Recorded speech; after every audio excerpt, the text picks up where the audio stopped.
Россия Федерациясы Мусульман эшмәкәрләр ассоциациясы 2005 елдан бирле эшли. Ул ислам бизнесы буларак үсеш алган һәм берничә юнәлештә эшли.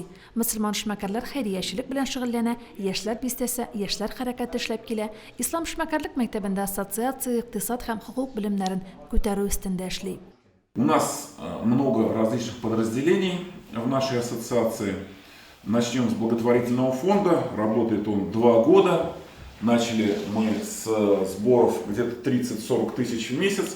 Сейчас примерно оказываем ежемесячную помощь в объеме 2 миллиона рублей. Направление работы благотворительного фонда – это развитие исламского образования, науки и исламской инфраструктуры.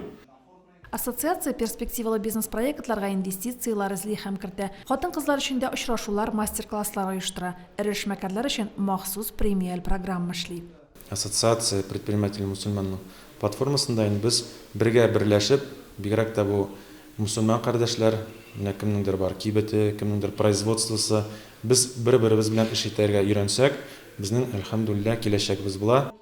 Ассоциациянең Татарстаннан кала Башкортстан, Ингушетия, Кырым, Адыгея республикаларында, Мәскәү, Оренбург, Пермь, Астрхан, Киров һәм башка өлкәләрдә вәкиллекләре бар. Халыкара вәкиллекләрдән Россия Федерациясы Мусульман эшмәкәрләр ассоциациясы Бельгия, Кыргызстан, Кувейт, Сенегал, Нидерланд, Төркия һәм башка илләр белән хезмәттәшлек итә.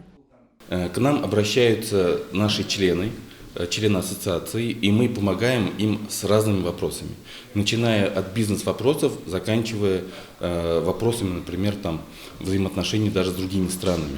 У нас даже такие кейсы есть. Район башлыгы Рамил Муллин кунакларны Мөслим белән таныштырды. Соңыннан кунаклар социаль объектларны карады, район белән якыннанрак танышты.